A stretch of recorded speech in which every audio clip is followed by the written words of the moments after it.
कह रहे हैं रेमा है, उनके लिए क्या है? ड्यूटी इंपॉर्टेंट, ड्यूटी है। लोग क्या, परमेश्वर क्या, परमेश्वर काम क्या। आज आपसे कहना चाहते हैं 8:30 बजे, 8 बजे की मीटिंग है, 8:15 बजे आ रहे हैं, 8:30 आ रहे हैं, नहीं आ रहे, फिर कह रहे मेरे पास क्या है, नहीं है। अरे कहाँ, आपके लिए तो नौकरी खाली इंपॉर्टेंट है, कहाँ है आपके पास बोझ? बोझ का मतलब है पास्टर साहब 8:30 आएंगे, मैं 8:15 आकर सारी चीज ठीक करूंगा। पास्टर साहब हम खुदा के वचन को लेकर आए, उससे पहले सब चीजें ठीक हो नहीं पाएगी। जाने का क्या बोझ, लोगों के लिए बोझ, लोगों के लिए बोझ। कलीसिया के लोग, हमें क्या, आज क्या है व्यक्ति का, लोगों की जगह क्या हो रहा है? मेरी गाड़ी है, मेरी मोटरसाइकिल उठा, ठक ठू उठा, चले गए। लोग क्या है आपसे बोझ। बोझ का मतलब है भाई आप कैसे जाएंगे, जब तक आप घर नहीं पहुंचेंगे मैं यहाँ पर हूँ, आपके लिए मैं प्रबंध करूंगा। और आज लोग ये कहना बहुत आसान है, क्या कहना आसान है? इन शादियों में जाने के लिए तो 10,000 खर्च कर देते हैं, चर्च में आने के लिए 100 रुपए भी खर्च नहीं होते। बिल्कुल सही नहीं होते, लेकिन फिर भी हम जो उसके लिए खड़ा है, यही तो बोझ है। मुझे मालूम है लोग 10,000 शादी के लिए खर्च करते, चर्च में आने के लिए 100 रुपए खर्च नहीं कर पाते, लेकिन उनके लिए खड़ा होना ही तो क्या है। अरे यही तो बोझ है, यही तो इसी कहते हैं पास्टर, यही तो खुदा का जन है। क्योंकि उसकी चाह ये नहीं है, ये बोलना तो आसान है, वो ये कर रहा है, कर रहे, लेकिन उसके लिए, उसी बुरे व्यक्ति के लिए खड़ा होना ही तो क्या है, बोझ है। अरे वही तो व्यक्ति जो आज 10 रुपए खुदा के लिए, हमने अपने जीवन में देखा है, जो व्यक्ति 10 रुपए खुदा के लिए खर्च नहीं करता, जब उसके जीवन के लिए एक टाइम स्पेंड किया गया, उसे समय दिया गया, हम कहें उसने 10,000 भी खुशी से दिए हैं। आज आपसे कहना चाहते, बोझ, बोझ मेरे आपके जीवन में क्या लाएगा? रेमा लाएगा, लोगों के लिए संदेश को लाएगा। आपके पास भीड़ के लिए एक संदेश होगा अगर बोझ होगा। अगर बोझ नहीं होगा तो कोई संदेश नहीं होगा। फिर क्या होगा? दिमागी ज्ञान होगा। फिर क्या हो? दिमाग। आपसे कहना चाहते हैं 2 चीजें मेरे आपके पास होती है। एक है परमेश्वर का वचन, या परमेश्वर का वचन या संदेश जो हम में से प्रत्येक दे सकता है। इसलिए दे सकते हैं, नहीं आप ये गलती कर रहे, आप दे सकते हैं। लेकिन जब आप कहते हैं मैं रेमा दे रहा हूं, you have to be go through this thing. आप इनमें जाना, आपके पास रेमा कहने के लिए ये सारी चीजों से होकर गुजरना जरूरी है। बोझ मेरे पास है, मैं खुदा की उपस्थिति में बैठता हूँ, मैं झांकता हूँ, चिंता मेरे पास लोगों की है। हम कहें दुख की बात भी है, खुशी की बात भी है। खुशी की बात बताना चाहते हैं, कई कलीसिया में ऐसे लोग हैं, उनके पास गाड़ी टूटी फूटी है, ज्यादा अच्छी नहीं है, लेकिन जब भी वो कलीसिया में आते कोशिश करते हैं किसी न किसी को बैठा करके लाए। हालेलुया। वो सोचते होंगे, गाड़ी देखते बिल्कुल छोटी सी गाड़ी है, 3 लोगों को लेकर आ रहे हैं। आपसे कहना चाहते हैं बोझ। आप क्या कहना चाहते हैं? लोगों को कहना चाहते हैं, कई लोग हैं इस मीटिंग के बाद कहाँ जाएंगे? नहीं भैया, इस मीटिंग के बाद उन्हें ड्यूटी करने जाना है, काम पे जाना है, लेकिन उस काम पे जाने से पहले वो कुछ लोगों को छोड़ करके जाएंगे। ये कहलाता है बोझ। और आपसे कहना चाहते हैं, हम कई बार लोग क्या सोचते क्या ये, लेकिन आपसे कहना ऐसे लोग ज्ञान में कम होंगे, लेकिन एक दिन उनके पास रेमा होगा, एक दिन उनके पास खुदा की आवाज होगी, एक दिन खुदा की वाणी होगी। क्योंकि रेमा कौन लाता है? बोझ। बोले बोझ, बोले बोझ। आज मेरे आपके जीवन के अंदर होना चाहिए। हालेलुया। एक छोटा सा क्या था, ये सब क्या था? ये तो टेलर था, स्टार्टर था। मेन शिक्षा के अंदर हम आएंगे। Okay, praise the Lord. तो हमें क्या रखना है? हमारे जीवन के अंतर्गत प्रेमा हमें लोगों के लिए, आपसे कहे आप दे सकते हैं। ऐसा मत सोचिए पास्टर साहब कह रहे वही सुपरमैन है, नहीं, आप भी सुपरमैन और सुपरवुमैन है। आपके पास भी आएगा हैव ए बर्डन, बोझ रखिए। बोझ होगा तो रेमा लोगों के लिए होगा। यहाँ पर आकर के खाली पीली बात मत कीजिए, है ना। हम कहते हैं खाली पीली बात तो करना बहुत आसान है। मैं आकर या बोलूं मेरे पास सेवा है, मेरे पास तुम्हारे लिए भविष्यवाणी है, अरे मत कहे। बड़े बड़े भविष्यवक्ता भी मेरे परमेश्वर लोग जब खुदा की उस राह को नहीं प्राप्त करते, गिरने को और ठोकर को प्राप्त करते। इसलिए हमें भी अलर्ट रहे, खुदा के साथ जुड़े रहे, परमेश्वर की बातों के साथ जुड़े रहे, दिनों रात प्रार्थना वचन प्रभु के साथ मनन करते रहे।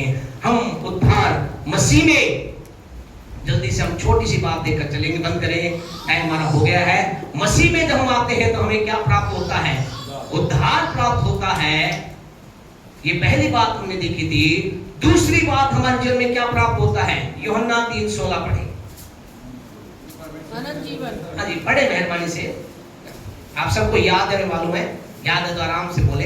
हाँ जी, बोले थी मेहरबानी से। परमेश्वर ने जगत से, क्योंकि परमेश्वर ने जगत से ऐसा प्रेम रखा, उसने अपना एकलौता पुत्र दे दिया, एकलौता पुत्र दे दिया, ताकि जो कोई उस पर विश्वास करे, ताकि जो कोई उस पर विश्वास करे वह नाश न हो, वो क्या हो, नाश ना हो, परंतु अनंत जीवन पाए। परंतु क्या पाए, अनंत जीवन। आपसे कहना चाहते हैं जब हम मसीह में होते हैं तो दूसरी चीज हमारे पास आती है, वो क्या कहलाती है, अनंत जीवन। अनंत जीवन।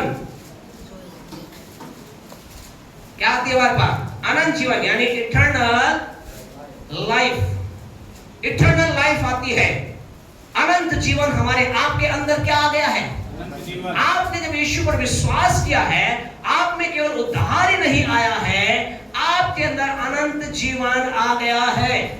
आपके अंदर क्या है, क्या है आपके अंदर, आपके अंदर अनंत जीवन है। आपके अंदर क्या है, अनंत जीवन है।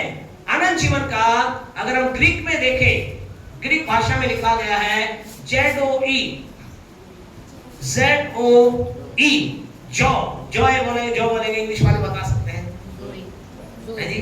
ZOE को क्या बोलेंगे सर, बाकी जोई, जोई, जोई, जोई, जोई, जोई, जोई, ओके।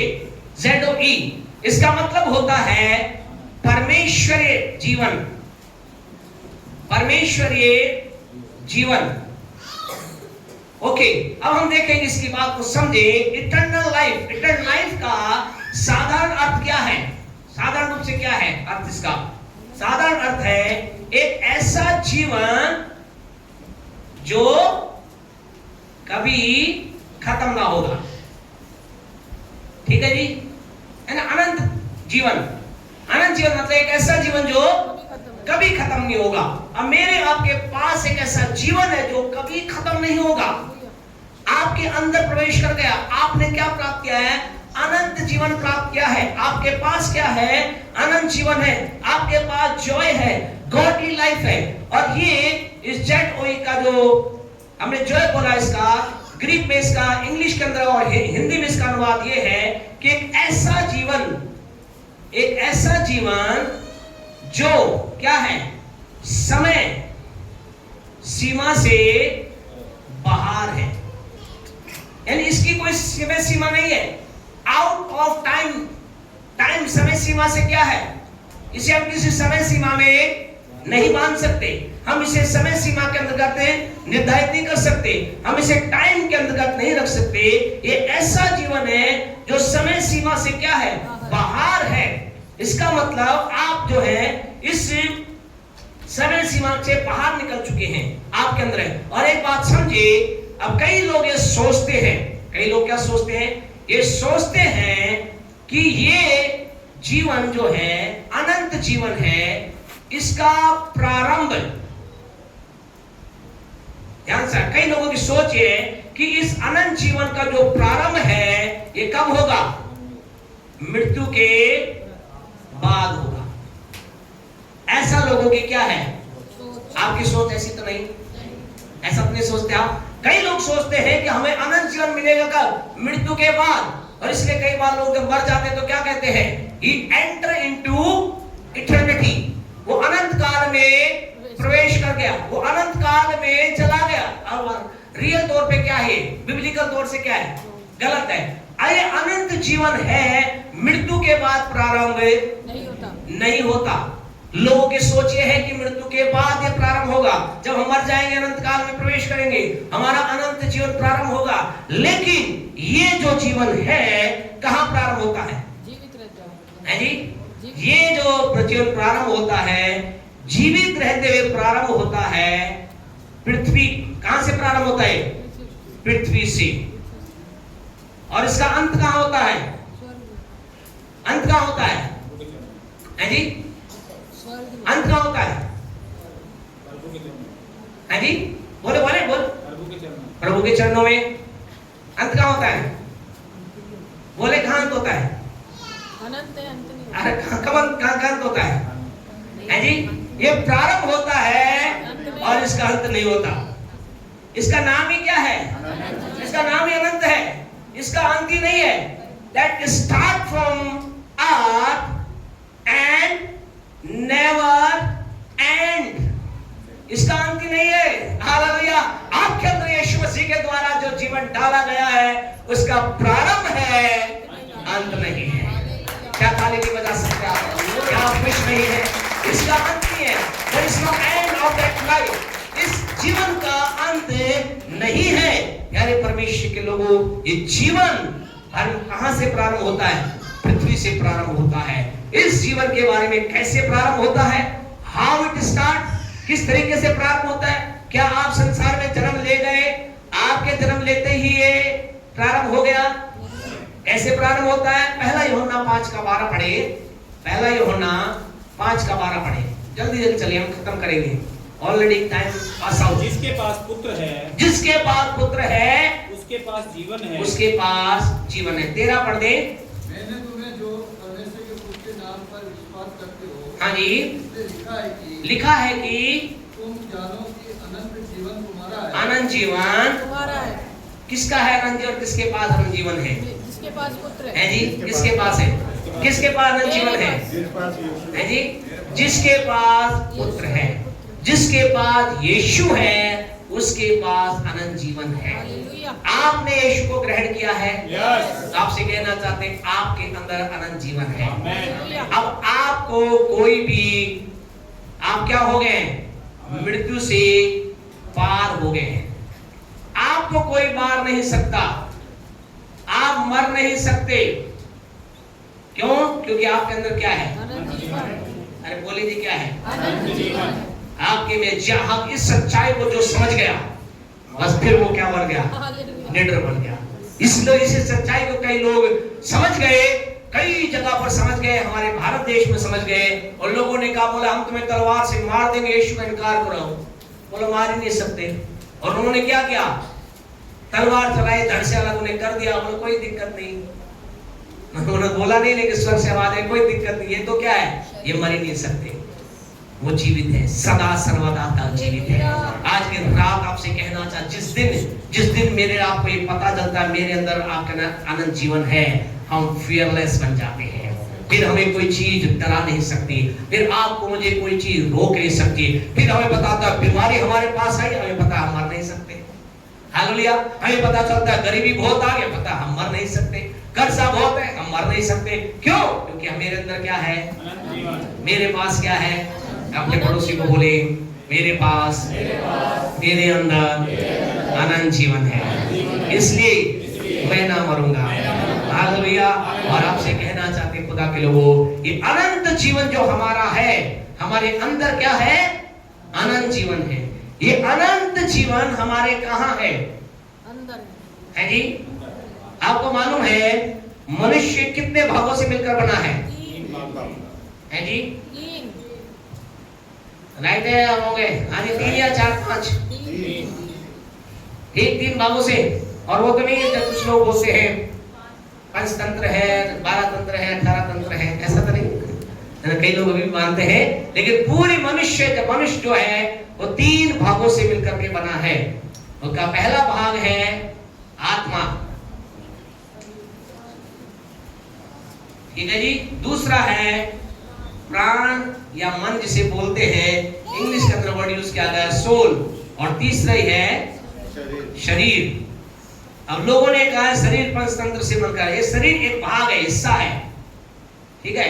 शरीर एक हिस्सा है और शरीर को पंचतंत्र में बांट दिया है। तो याद रखें इस बात को, समझे। एक मनुष्य का शरीर कितने भागों से मिलकर बना है? 3 भागों से, आत्मा, मन और शरीर। हम अपनी बात नहीं बोल रहे। पहला थिस्सलुनीकियों 5:23 पढ़े, जल्दी से पढ़े फटाफट। पहला थिस्सलुनीकियों 5:23। जब लोग कहते होंगे नहीं जी, बोलिए। शांति का परमेश्वर, हाँ, शांति का परमेश्वर, बिल्कुल सही, पढ़िए। शांति का परमेश्वर, शांति का परमेश्वर आप भी में पूरी रीति से हाँ जी पवित्र पवित्र करे, और तुम्हारी आत्मा सुने, तुम्हारी आत्मा और प्राण और देह, ये 3 भाग है। वो कह रहा था पवित्र करे, तीनों भागों की बात यहाँ की गई। तो एक मनुष्य किससे बना है? 3 भागों से बना है। अब व्यक्ति के जब कह रहे हैं उसका अनंत जीवन कहां आया है, कहां आपके अंदर अनंत जीवन आया है? आपके शरीर में आया है, प्राण में आया है, आत्मा में आया है, आत्मा में, या तीनों में आया है? है जी? तीनों में, तीनों में, दिखा है तीनों पहले में, तो आत्मा में आए, पहले आत्मा में आया, फिर मन में आ गया। कहां आया है? तीनों में, तीनों में, है जी? तीनों में है। यस, यहाँ आप गलत हैं। कहां आया है? हमारी आत्मा में अनंत जीवन कहां आया है? हमारी आत्मा में आया है। कहां आया है? हमारी आत्मा में एंटर किया है। क्यों आत्मा में एंटर किया है? क्योंकि मनुष्य ने क्या किया? किस मनुष्य की बात हो रही है? आदम की। आदम ने पाप किया और इस पाप की वजह से क्या आया? क्या आया? पाप की वजह से मृत्यु आई और मृत्यु ने क्या किया? सब मनुष्य में राज्य किया, आकर के राज्य किया। तो रोमियो 5:12 पढ़ते जल्दी से, खत्म करेंगे जल्दी, स्पीड। हाँ जी, इंपोर्टेंट सवाल के साथ। इसलिए जैसा एक मनुष्य के द्वारा पाप जगत जैसा एक मनुष्य के द्वारा क्या पाप जगत में आया और पाप के द्वारा मृत्यु आई, पाप के द्वारा मृत्यु आई, और इसी रीति से मृत्यु सब मनुष्यों में फैल गई, मृत्यु सब मनुष्यों में फैल गई। तो ये पाप कहाँ आया? उसके आत्मा में आया। मृत्यु भी कहाँ आई? उसके आत्मा में आई। बाद में उसके शरीर के अंदर प्रवेश करी, लेकिन पहली मृत्यु कहाँ आई? उसके आत्मा। तो परमेश्वर ने क्या किया? जो ही आप और मैं यीशु मसीह को अपने अंदर ग्रहण करते हैं, हमारे अंदर से क्या होता है? मृत्यु निकल जाती है और क्या प्रवेश कर जाता है? अनंत जीवन प्रवेश कर जाता है। आपसे कहें मसीह जीवन कोई साधारण जीवन नहीं है। यही आज लाखों करोड़ों लोग यीशु के पास नहीं आ रहे। इट इज द पर्पस, एक बहुत बड़ा उद्देश्य, बहुत बड़ा कारण है, क्योंकि यीशु हमारे अंदर आता है, पाप की सामान निकलते हैं, मृत्यु हमारे अंदर निकल जाती है और हमारे अंदर क्या प्रवेश करता है? अनंत जीवन प्रवेश कर जाता है। हमारे आत्मा के अंदर प्रवेश कर जाता है। अब हमारी आत्मा में क्या है? अनंत जीवन है। आपके अंदर क्या है? अनंत जीवन है। सवाल नंबर 1, परमेश्वर का पवित्र वचन के अनुसार सवाल नंबर 1 ये है, क्या कोई व्यक्ति जिसमें अनंत जीवन है कभी मरेगा? जवाब हाँ और ना में देना। क्या जो जिस व्यक्ति में अनंत जीवन है क्या वो मरेगा? अरे भैया वे सवाल सुने नहीं। सवाल का जवाब कैसे देना है? यस और नो। इंग्लिश में यस और नो में, हिंदी में हाँ और ना में। ठीक है। सवाल ये है, क्या कोई व्यक्ति जिसमें अनंत जीवन है वो मरेगा? नहीं, नहीं, नहीं। नहीं वाले कितने हैं?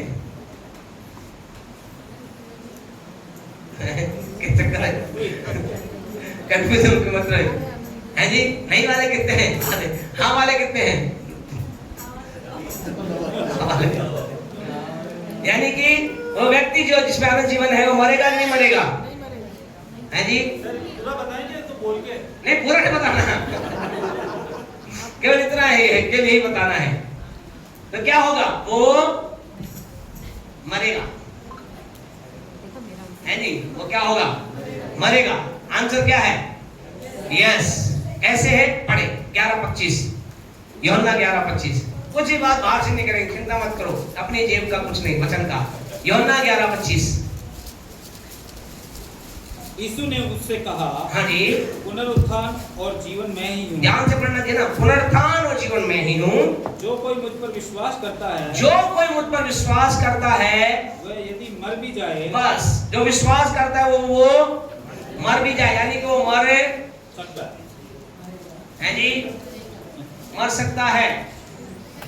यीशु ने कहा नहीं बात, जो कोई मुझ पर विश्वास करता है मर भी जाए, यानी कि मर सकता है। सवाल नंबर 2, सवाल नंबर 2 ये है, जो कोई यीशु पर विश्वास करता है क्या वो भी मरेगा? नहीं। क्या वो मरेगा ही क्या? है जी। सर इसका भी यस नो में या पूरा बताएं? नहीं, यस नो में बता दो। हाँ ना में यस नो में नहीं मरेगा। है जी। नहीं, नहीं मरेगा। हाँ जी। और मरेगा? नहीं मरेगा, मरेगा नहीं मरेगा। चलो वचन देखते क्या कहता है 11:26, इसी का 11:26। और जो कोई जीवित है और कोई जीवित है और मुझ पर विश्वास करता है और मुझ पर विश्वास करता है वो अनंत काल तक। तो आपसे कहेंगे भैया क्या बात है, दोनों जगह क्या है? जो कोई, यीशु कह रहा है जो कोई विश्वास करता है वो मरेगा या मर सकता है। यीशु मसीह कह रहा है जो कोई मुझ पर विश्वास करता है जीवित है वो अनंत काल तक नहीं मरेगा। बात कहां पर है अटकी हुई है? बीच में। बताइए जी, आप कौन सी लाइन में रहना चाहते हो? जी? अनंत जीवन तो है। सवाल ये है विश्वास करेगा तो भी मरेगा, विश्वास करेगा तो नहीं भी मरेगा। हाँ जी, क्या कारण है? इसका मतलब क्या है? सब कुछ कहां अटका पड़ा है? विश्वास है जी, कहां अटका पड़ा है? बिल्कुल सही, सब कुछ कहां है? विश्वास। तो आपका विश्वास क्या कहता है? मैं नहीं मरना। शरीर में नहीं मरेंगे। एक मिनट सर, शरीर में भी नहीं मरेंगे। एक मिनट, कितने? एक मिनट, शरीर में भी नहीं मरेंगे अमित जी? मरेंगे। शरीर से मरेंगे पर आत्मा से नहीं। नहीं मरेंगे। जी क्या कह रहे हैं? मुस्कुरा रहे केवल। क्या कह रहे हैं? हंसकर नहीं, हाँ अंडरस्टैंड, क्या कह रहे हैं? शरीर में मरेंगे। ओके, तो आपसे कहना सबको निर्भर किस पर करता है? विश्वास पर। आपसे कहना चाहता है शरीर में भी नहीं मरेंगे। अब विष्णु जी बोलो यार क्या कर रहे भाई साहब, बात क्या कर रहे हो? आपसे कहना चाहते हैं, फिर आप कहे जेब की बात नहीं। क्यों निखिल भाई, जेब की बात नहीं। कहाँ की बात है? वचन की। तो वचन से करें, खत्म करेंगे। थोड़ा सा ज्यादा चलना चाहिए बाइबल स्टडी, कोई दिक्कत नहीं है। हाँ जी, वचन निकालें जल्दी से, परमेश्वर के वचन में चले। 1 कुरिन्थियों 15वां अध्याय, 1 कुरिन्थियों 15वां अध्याय खत्म करेंगे हम। 1 कुरिन्थियों 15वां अध्याय। हे भाइयों भाई बेटा भाई की स्टार्ट भाई बोला, पहले भी है शामिल भैया। हाँ जी, 1 कुरिन्थियों 15वां अध्याय ध्यान से पढ़े। 51 को कोई पढ़े इसी का। देखो मैं तुमसे भेद की बात सुने, भेद की बात। देखो मैं तुमसे भेद की बात बोली। भेद की, ये भेद की बात है जी। अब इसको समझ लेना, भेद की बात कहता हूँ। क्या कहता हूँ? हम सब नहीं सोएंगे हम सब नहीं सोएंगे। कौन किसकी बात कर रहा है? तो यीशु पर विश्वास कर। यीशु विश्वास करता है। इसमें आपने आप शामिल करना चाहते हैं क्या? Yes। आपसे कहना चाहते हैं हम सब नहीं सोएंगे। तो फिर क्या होगा? बदल जाएंगे। हम क्या हो गए? बदल जाएंगे। आपसे कहना चाहते हैं, पौलुस कह रहा भैया भेद की बात ये है, वो कह रहा एक अद्भुत बात ये है, सबके सब नहीं मरेंगे। ये तुम्हारा विश्वास। कई लोग इतना विश्वास कर रहे हैं मरने पर कि अलग अलग जगह पर बात होती है। हर धर्म का अपना होता है, हर धर्म जाति की बात होती है। अपन धर्म जाति के बाहर है, हम तो मरेंगे नहीं, इसलिए अपने को मतलब ही नहीं कि हम मारा जाए, गाड़ा जाएंगे। अब क्रिश्चियनिटी में ऐसा होता है, गाड़ते हैं। कई लोगों ने क्या इतना विश्वास कर रहे मरेंगे, कब्र भी बुक करा रखी है। बोला हम मरेंगे, 100% मरेंगे। इतना बड़ा अचंभा आता लोगों का, कितना बड़ा विश्वास। बोले मरेंगे जरूर, कब्र बुक करा रखी उन्होंने। इतना ही नहीं, उन्होंने अपनी नहीं, अपने जवान बेटा उनका 35-40 साल का है, बेटे के बुक करा रखे हैं। बोला बेटा ही मरेगा। खमा कई बार इससे इच्छा होती है। खुदा के लोग, मतलब खुदा के लोगों की बात कर रहे हैं। क्या विश्वास है मरने पर। और पौलुस क्या कह रहा है? भेद की बात ये है, हम सब नहीं मरेंगे। मैं तो मान लेता हूँ, आपने माना कि नहीं माना? मैंने हमने तो मान लिया, इसलिए अपनी कोई चिंता ही नहीं है। अपनी कोई चिंता ही नहीं है। अपने कवर चाहिए ना, अपने को लकड़ी चाहिए। तो ना तो लकड़ी वाले लकड़ी बुक करा रहे हैं, और ना कवर वाले को कवर बुक करा रहे हैं। अपन मरने वाले है ही नहीं। हाँ जी, आगे पढ़े आगे। परंतु सब बदल जाएंगे। और ये क्षण भर में, हाँ जी, क्षण भर में, पलक मारते ही अंतिम तुरी फूटते ही अरे अंतिम। ध्यान रखिए, अपने को परमेश्वर के वचन को समझे, इसमें कोई झूठ नहीं। खुदा के वचन क्या कहते हैं? अंतिम तुरी फूकते हो, और तुरी फूकी जाएगी, क्योंकि तुरी फूटी और मुर्दे अविनाशी दशा में मुर्दे अविनाशी दशा में उठाए जाएंगे, और हम बदल जाएंगे। और हम बदल जाएंगे। इस लाइन पे ध्यान रखें। हम का मतलब कौन? विश्वास करते हैं। अरे हम का मतलब कौन? हम का मतलब जो विश्वास करता है। ध्यान में, आप विश्वास करते हैं क्या? तो आप हैं, आप क्या होंगे? बदल जाएंगे। और क्योंकि अवश्य है कि यह नाशवान देह ध्यान रखें क्या होगा। अब कई लोग कह रहे हैं मरना तो पड़ेगा, है ना। विष्णु जी को बोला गया भैया शरीर में भी नहीं मरेंगे, कैसे? तो यहाँ बताया गया क्या है कि अविनाशी जो हमारा जो शरीर ये क्या है? नाशवान जो है। नाशवान क्या है? अविनाश को पहन ले। ये क्या होगा? ये नाशवान देह अविनाश को पहले। अगर इसी समय यीशु आ जाएगा क्या होगा? आप और मुझे मरने की जरूरत नहीं। क्या होगा? हमारी जो देह जो नाशवान है अविनाश को पहन लेगी। हालेलुया। आपके फिर क्या होगा? फिर वो काम होगा जो आपको बताया कि अभी क्या है? अभी अनंत जीवन कहाँ है?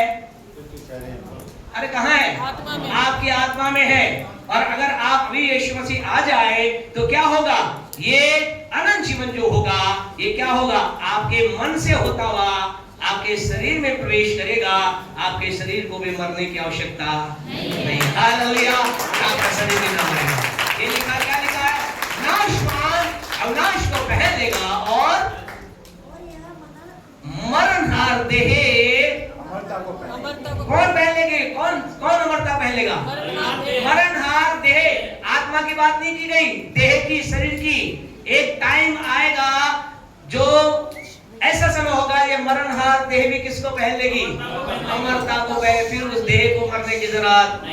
मैं विश्वास करता हूं मैं तो अमरता को पहनूंगा, मेरी देह अमरता को पहनेगी। आप क्या कहते हैं? तो फिर चिंता ना करें, नरेश भाई चिंता मत करें। हालेलुया। बोला समाज क्या करेगा? कुछ नहीं, मरेंगे नहीं ना। समाज देखता ही रह जाएगा। बोला ये क्या हुआ? अरे यही हुआ।